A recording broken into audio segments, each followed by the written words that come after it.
Hello, my friends. Welcome to my new country farmhouse studio. I'm Marnay. Today is Saturday, and it's kind of a really cold Saturday. So I decided I'd come out here and do a little sewing, and I want to bring you all in on a little journey I'm going to do today. I am going to make the Happy Horse block out of the Lori Holt Vintage Farm Girl 2 book. Yeah, vintage. Farm Girl Vintage 2. Farm Girl Vintage 2. I'm working on this little horse here. I think I'm gonna make a happy little pillow out of it, out of the happy little horse. So I've got all the pieces cut for it, and I've got them all layered out with my alphabetties and things here. So, and I got in my scrap bins and just picked out little scrap pieces for this, and I happen to have some of these 1.5 inch squares, which I think that one needs to be trimmed. I just dropped it. This is for the blanket on the horse. These were something I found at a thrift store, I think, or something, and they were already pre-cut up, so I thought I would use that for the blanket. I'm going to make a pillow out of this, and I'm going to do the envelope back on it, and I think this would be a really great back, and maybe a border around the front for the pillow. So I think this is gonna be really cute. So I'm gonna get this put together. And when I get it put together, I'm gonna bring you back and show you what I got and show you how to put the pillow together and make something really fun for your couch or your bed or whatever. So just another idea what you can do with some of these blocks in Lori Holt's books. I have them all except for the New Prairie book. I'm itching to get it, but I just haven't gotten around to get it yet. But I really love the blocks in those books because I can do so many different things with them. So I'm hoping to give you some inspiration that maybe you can do with some of the blocks if you have their books. Okay, so I'm gonna get onto it, and then I'll get back here and I'll show you this cute little block that I whipped up. Okay, so stay with me.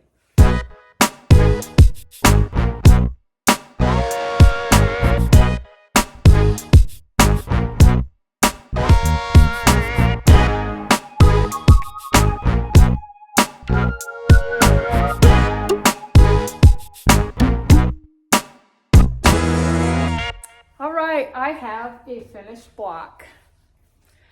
Isn't he adorable? I don't know what I'll name him, but I did stitch on with my sewing machine the handle on the bucket, and I'm also gonna put 2 little buttons on either side of the handle because that's what it calls for in the pattern. This is a pretty, I don't know, it's a pretty small and detailed block to do. So if you have this book and you want to do the horse, pay close attention to your directions and the pieces. But I think it is so well worth it. The mane and the squares that I had for the blanket weren't exactly square, and I just kind of sewed them together. But what blanket is perfect anyway? I love the colors in it. I love the horse, and I think this is going to make an amazing pillow. So I am going to border it with a little bit of this, but this is also going to be the back, but I want to bring the back to the front as well. But for now, I'm going to stop here with my block. And I did put a 1 inch border around the 12.5 inch block because I didn't want to put another border up against the horse, so I wanted to frame it all out with the background color, just so you know. I do have a Christmas party to go to, and it is almost 4 o'clock, and the party starts at 6, so I will meet you back here, and I will get some pieces cut up for this, and I will frame out my horse block with this, and I will get some pieces cut up for the back to show you how to make the envelope back. I'm really thinking about putting a piece of batting behind this block and maybe kind of like sewing around it and maybe like kind of quilting it, even though I don't have a quilter yet, and I would love it if I had a quilter. But we are going to be getting a quilter very, very soon. We are getting a knolting, and I'm hoping it's going to be here before the first of the year. So fingers crossed. Anyway, I got to go get ready for a party. I will see you back here shortly, okay? Hey, I'm back. I had a Christmas party last night, so today is Sunday afternoon. And I have been working on my horse, and I got him framed up with the backing fabric. And I did do a little quilting on it. I did put some batting on the back, so you can kind of see I did black thread. This was my bobbin thread, not my top thread. I just stitched around my horse because I really just wanted to make sure that he was kind of quilted. I don't know, just gives him a little more stability, I think. So I've gotten some pieces cut off, and I measured these to 15 inches, which I should tell you. My block here that I did my horse, I added the inner border with the background fabric, and then I did a 1.5 inch of the backing fabric around the outside, and I trimmed it. So this is 15 inches square. So he's gonna be a 15-inch pillow, which I thought was pretty good. So I did the backing fabric in 15 inches, but then I cut it at 20 inches long. So if I can get it apart, you can kind of see. So I'm gonna do an envelope backing. So what I did is I folded my 15 by 20 piece fabric. I folded it in half and pressed it. And I'm going to make the envelope backing so that they will overlap the pillow on the back. So what I'm going to do is I'm going to place my piece on the front. And I've made 2 of these 15 by 20 pieces. So with the raw edges, I'm going to move you over here where you kind of see what I'm going to do here instead of me trying to hold it up. Get my camera positioned down. And it sounds like it's sleeting outside. I mean, we're expecting a storm. I'm not sure if it's raining or if it's freezing rain, but I can hear it hitting the tin roof outside. So what I've got here, I've got my mat, and let's see if you can see my horse. I'll lay him out, and he's all nice and square. And I have these 2 pieces, and they're already pressed. Now I can just get them back so that they're pressed so that, you know, they're pressed to the wrong sides together. So you've got a pretty side on each side. But my fold is going to go to the center, and my raw edges are going to go to the outside. And I want my fabric to line all up, so I got to kind of get it positioned. Oh, and did I tell you? I did hand sew the little buttons on the bucket, so I don't know if you can see them.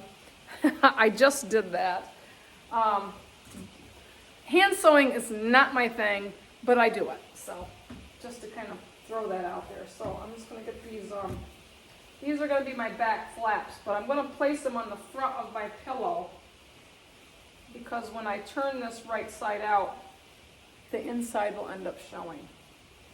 And I did these 20 inches long because I wanted to give myself enough fold so that the flaps in the back were going to overlap each other by 5 inches. So I've got them, just going to line them up and get it all on here nicely so that all of my edges line up to the pillow. So I'm putting these on the front side of the horse, and my flaps overlap each other by 5 inches. So that gives me a nice generous flap so I can tuck my pillow in there without it gaping open after I stuff my pillow in there. So I'm going to grab some clips, and I'm going to clip this all the way around, and then I'm going to take it to the sewing machine, and I'm going to sew it all the way around the square. And after I sew it all the way around the square, I'm going to just kind of clip my corners. Don't want to clip past my seam, so when I poke it out, I have some nice square corners. So this is a pretty easy pillow to put together, and this is going to be a gift. So I think my recipient is really going to love this pillow. So I'm going to go ahead and clip this together and sew it all the way around, clip my corners, and I will be right back, and we will turn this right side out, and we'll have us a pillow cover. I may have to build me a pillow. I have a throw pillow over there, but I don't know what size it is, but we'll try it out. So I'll meet you back here. So behind the seams, I sewed my back all the way around, and I have a beautiful little pillow cover. In the back, you can see I've got this, and I have the flap.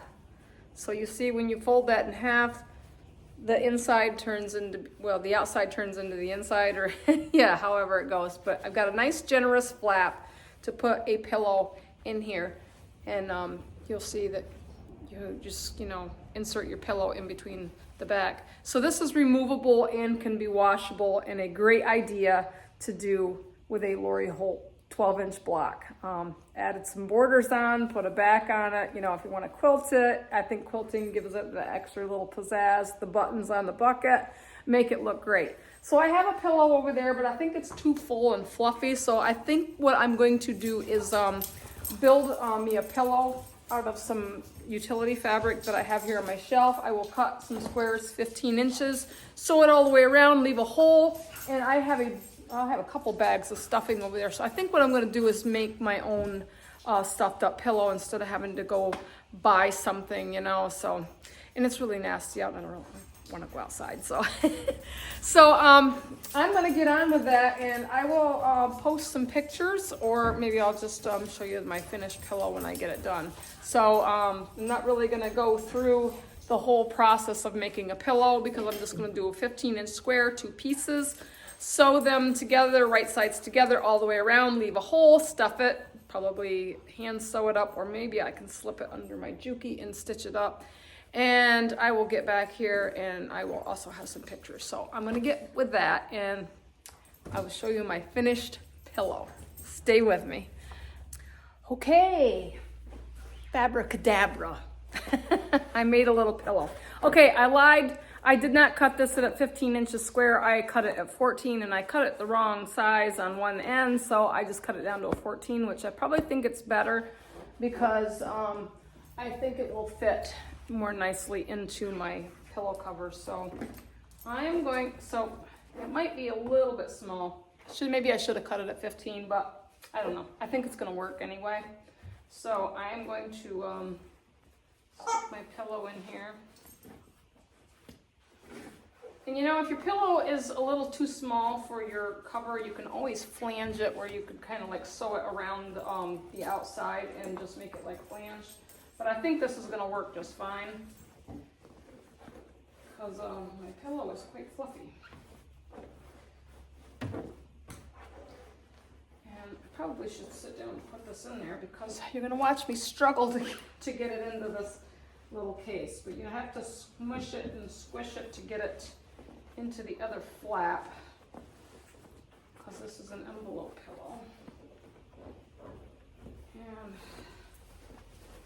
I'm hoping that my little 14-inch pillow will be perfect. I can squish it around, and I think it's gonna work. I don't want it to be too fat and fluffy, so I think my little 14-inch pillow does pretty nicely. That's the back, that's the front. So I think this is pretty fun. So I'm gonna end it with this. If you enjoyed my little behind the seams little video, give me a thumbs up. Please give me a like. If you're new, please subscribe. You never know what I'm gonna be making in here, but I have lots of sewing and creative ideas, and this is just one of them. So thank you for watching if you've made it this far. And I will see you back here in my sewing space. Have a great day. Bye.